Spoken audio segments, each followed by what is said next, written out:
So today I want to talk all about the trades and getting into the trades. You know how many emails we get and people that stop me on the street in the big box stores. I'm trying to get my kids in the trade. Mike, you're the man. How do we get them in the trades? And I tell them, go to college, not just university. College is great for this. We talk about different colleges around the area especially that we work with, and much like Judith Nyman. But I'm getting some backlash because I've also talked to people that, okay, my kid went to college, did all this, and then they can't get a job. Are you seeing something with this? Yeah, we're seeing the same thing. We're seeing a lot of our kids going through the trades and going through some of our programs, but then, everyone's saying that we need skilled trade workers, but when they're going out to actually try to get a job, it's hard for them to get a job. We find it harder with unions to try to get kids into the unions. Some of the unions are really restricted on how kids actually get involved in the union. Like somebody has to sponsor you before you actually can become part of the union. So that's another issue. Construction's really slow right now, so that's not helping either. But we do see it. We also see it that getting kids into the skilled trades, interested in the skilled trades, is become a big issue for us too.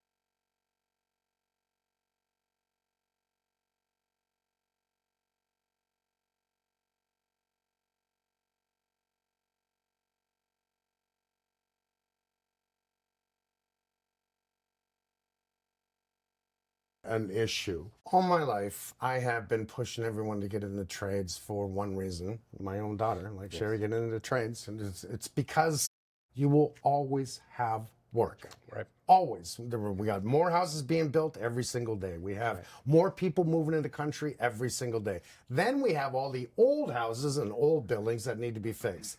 Bridges, roads, highways. This is nonstop. For sure. So it's been out there and working with the government that I've done many live events with, and working with them to try and push the next generation to get in the trades.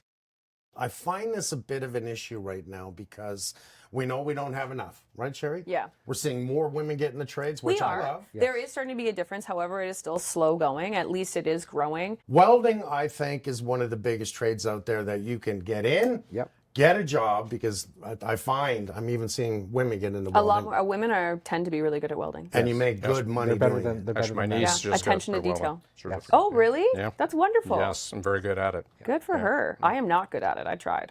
Electricians. I've seen women getting into becoming an electrician. For sure. What are some of the union trades that you're finding to be a problem for kids to get into? Well, the plumbing trade is one of the ones where it's very, they say it's high in demand for trying to get skilled trade workers in, but it's hard to get in with a plumber. Electrical is saturated. Everybody wants to be an electrician. Those two are the most it's hard to get into. And the least popular, I would say, is masonry, because Really? it's hard work. You're working. It's more labor all day. intensive. It's more labor intensive. So that one's a real hard sell for us when it comes to getting kids interested. But just hearing that tells me you should look into get into the masons. Oh, absolutely. Because if no one's getting in there, you've got a job. Ontario Masonry offers their model is earn while you learn. And they start off, if you're 18 years old and you go through our program and when you get a direct apprenticeship, they're starting off at $24 an hour, $25 Wow, an that's hour. amazing. And then they get a raise in three months, and they also get a job. They don't have to look for anything. All they have to do is show up and actually make sure that they're there every day on time and willing to work, and they come out with a job. They come out, getting paid. It's a great career. I was doing the trades when I was so young. First baseman I did, I was 12 years old. And then my dad kept pushing everyone, hey, hire my son. And when I was 19, I ran a company. But that's a whole different thing. I'm finding the generation now, they don't know what they want to do. Right. So let them, I wish that all the classes were not taken out of school. welding, sheet metal, all the stuff that I had, framing, anything that they pulled it out because one, it was dangerous, people were getting hurt. Two, they were trying to lower the cost of the schooling. And then they're now pushing university and college for trades. Okay.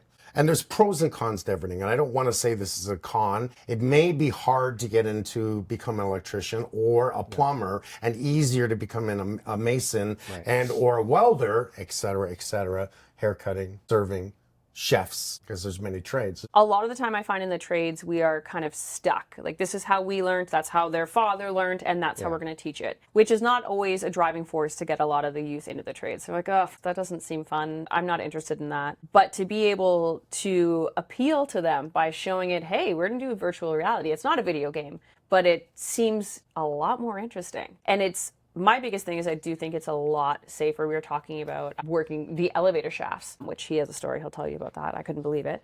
But instead of just throwing someone onto a site to learn at different heights that could potentially be very unsafe, you're going to train in virtual reality, know that you're okay, know that you're comfortable, and then take that to a construction site. So when you marry this into the world of construction, I think this is absolutely brilliant. Can I get in a tractor with virtual reality and learn how to use a tractor? There's really no limit. And that's when you incorporate, tactile items with virtual reality. I meant to ask you that. You cover in virtual reality almost all trades? Becoming more and more. It's been a process, but there's an aha moment when you're dealing with, typically the heads of education or training on the trade side, that when you sit with them, they go, oh, what do we need virtual reality? That's game. That's a game. You say, yeah, we're actually gamifying training.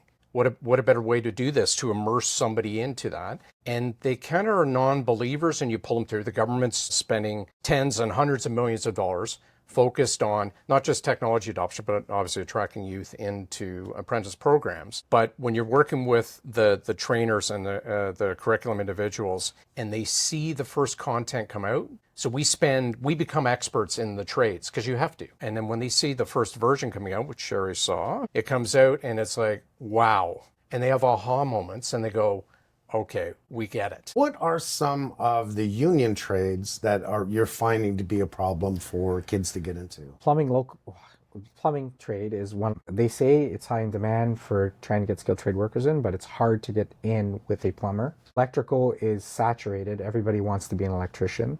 Those two are the most it's hard to get into. And the least popular, I would say, is masonry, because really, it's hard work. That one's a real hard sell for us when it comes to getting kids. Just hearing that tells me you should look into get into the masonry. Oh, absolutely. Because if no one's getting in there, you've got a job. Ontario Masonry, their motto is earn while you learn. And they start off, if you're 18 years old and you go through our program, and when you get a direct apprenticeship, they're starting off at $24 an hour. And then they get a raise in 3 months. They don't have to look for anything. All they have to do is show up and actually make sure that they're there every day on time and willing to work, and they come out with a job.